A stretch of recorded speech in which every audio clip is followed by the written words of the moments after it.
Amidst the celebrations of her older sister Elanina's wedding held in a picturesque Tuscan villa, Beatrice unintentionally overhears her father deliver words that utterly devastate her. Only Elena is worth it in this family. You are invisible. What was supposed to be a day of celebration turns into the moment that will change her life forever. 26-year-old Beatrice Ariai, a talented architect consistently overlooked by her family, will unexpectedly find that even the most brutal words can sometimes be the catalyst she requires to finally recognize and assert her own inherent value. This story of personal redemption unfolds against the vibrant backdrop of Tuscany's rolling hills and the bustling streets of Milan. It explores the poignant clash between unwavering family love and the indomitable pride and resolve of a young woman who defiantly refuses to be overlooked. My name is Beatrice Marchetti. I am 26 years old, and until that Saturday in June I thought I knew the place I occupied in my family. I was completely wrong. The Tuscan sun beat down relentlessly on Villa San Lorenzo, a 500-year-old estate surrounded by cypress trees and vineyards that my father had rented for the wedding of Elena, my older sister. The air was filled with the scent of lavender and rosemary, while the sound of cicadas mingled with the notes of the string quartet playing in the main garden. I was wearing a peach-colored dress that I had carefully chosen, hoping to feel part of this family at least for a day. My hair was tied back in an elegant scone. My makeup was understated but well-groomed, everything perfect for the occasion. Or so I thought. Beatrice, move the chairs, please, Mom said without even looking at me, too busy arranging the church flowers and checking that the napkins were folded properly, while Elena, radiant in her wedding dress designed by Valentino, received compliments and attention from all the guests. I moved between the tables like a ghost, arranging details that no one would have noticed. It had always been like this. Elena the brilliant one, I the shadow. What a beautiful bride.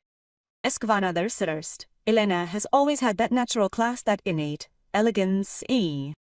And I was there, smiling and silent as always. The moment that changed everything came during the aperitif.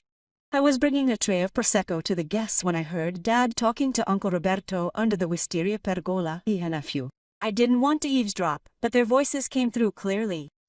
Roberto, look at my daughter Elena, Dad said, his chest puffed out with pride. Married to Marco, a successful lawyer. Degree in economics from Bocconi, master's degree in London. That's what it means to have a daughter of value. My heart began to beat faster. I stood still behind the stone column. And the other, Beatrice? Asked Uncle Roberto. The silence that followed lasted an eternity. Then Dad burst into a bitter laugh that froze my blood. Beatrice. Oh, Roberto. His voice became cold, contemptuous. Beatrice is the family's mistake.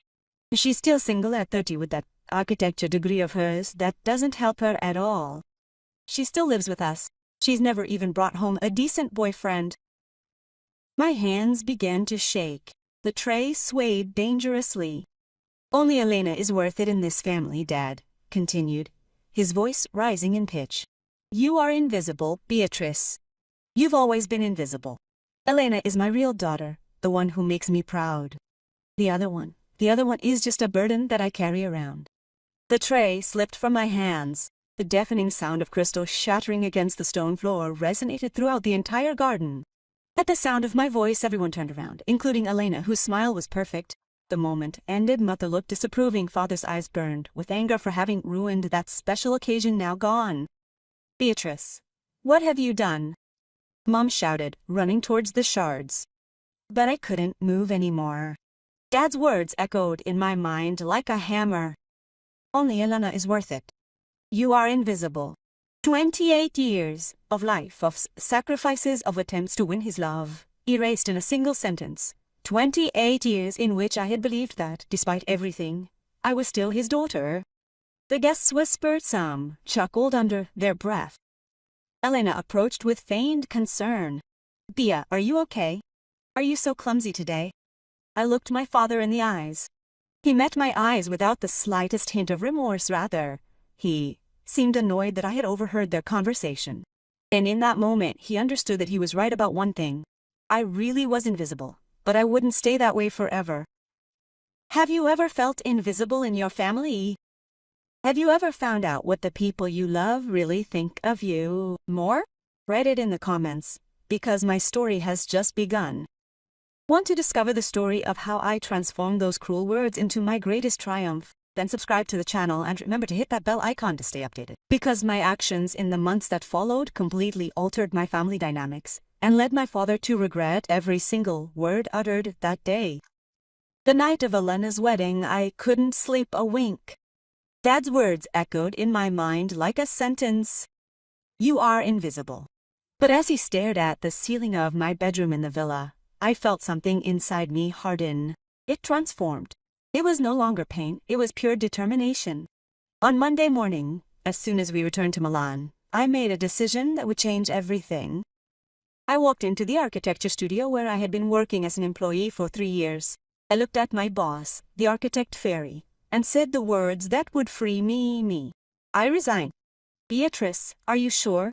You have a secure job here, a steady salary, he asked me surprised. That's exactly why I'm leaving, I replied, leaving the resignation letter on his desk. I want to be more confident. I want to be extraordinary. That evening, when I returned home to Via Beretta, the family apartment where I had always lived, I found my parents and Elena sitting in the living room. Elena was still sporting a tan from her honeymoon in the Maldives. Beatrice, we need to talk, Dad said without looking up from the financial newspaper. Elena and Marco need your room. They'll come back to live here for a while they look for a house. Perfect, I replied with a smile that surprised them all because I was just about to tell you that I'm leaving. Silence fell like a blade. Mom put down the coffee cup. Elena stopped scrolling through her phone. Tian?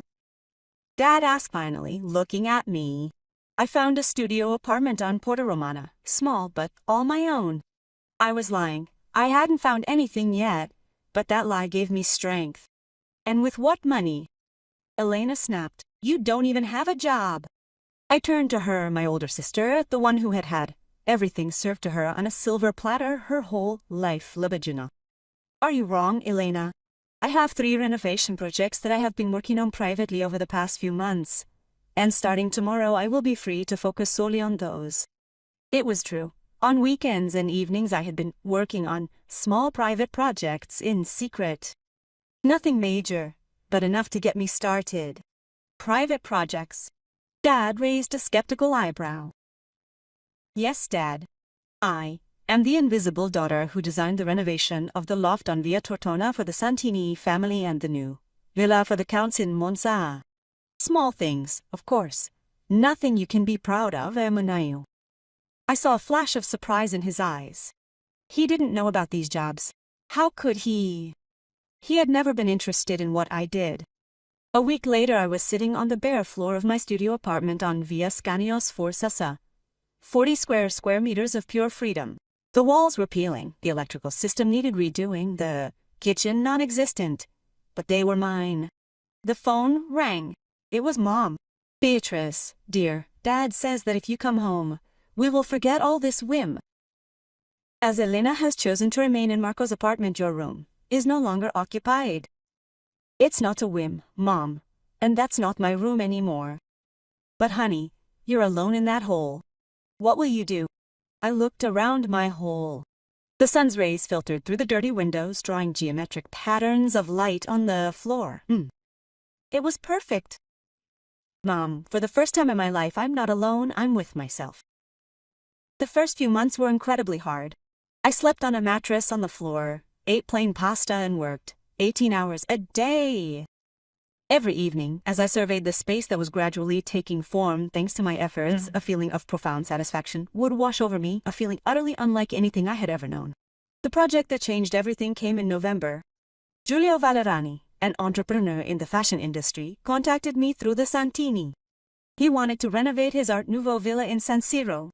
He remarked, I've seen the work you did on the Saint cards during the time of our first encounter. Elegant yet bold. That's exactly what I'm looking for. When he told me the budget, your 300,000 euros for fees alone, I nearly fainted. It was 10 times what I'd ever earned in a year. There's just one condition, he added. The project has to be ready by January. I put her out to tender with 2 other firms, Angese Sange. The best one wins. I accepted without hesitation. That was my chance. I spent the next 2 months in a state of compromise. The project for Villa Valerani became my obsession. I completely redesigned the interior spaces. I created a perfect dialogue between the original architecture and contemporary elements. I designed a breathtaking winter garden. One evening in December, while I was working late, the phone rang. It was Elena. "Well, how are you? We miss you, you know." "Yes, Elena. Very well. Dad says you're really doing architecture." It's true. There was something in her voice, a note of uncertainty that I'd never heard before. Yes, it's true. Do you like it? For the first time in my life, Elena was asking me an honest question about myself. I like it so much that sometimes I can't sleep from the excitement. A long silence. Then, "I've never felt anything like that for my job at the bank." Have you ever had that opportunity that can change everything? The one that comes only once in a lifetime and you absolutely have to seize it. Tell me about your biggest challenges in the comments. If you want to know if I won the most important competition of my life, subscribe to the channel. Because what happened on the day of the presentation left everyone speechless, especially my father, who didn't expect to find himself face to face with his invisible daughter in a situation he would never have imagined. On January 15th, at 3 p.m., I was in the atrium of Villa Valerani together with the other two competitors. The Martinelli studio, one of the most prestigious in Milan, and the Russian architect famous for his ultra-luxury villas. Standing there, I held my project folder, my heart hammering in my chest, acutely aware that this presentation would ultimately decide my future. Miss Marchetti, Valerani's assistant, called me. "It's your turn." I entered the conference room, my legs shaking. Valerani was seated in the center of a long glass table surrounded by 4 other men I didn't recognize at first. My heart skipped a beat the moment they all directed their gazes towards me. At the table, a look of shock painted on his face. My father was there. Beatrice whispered, her eyes wide. What are you doing here?" "Dr. Marchetti knows the young lady?"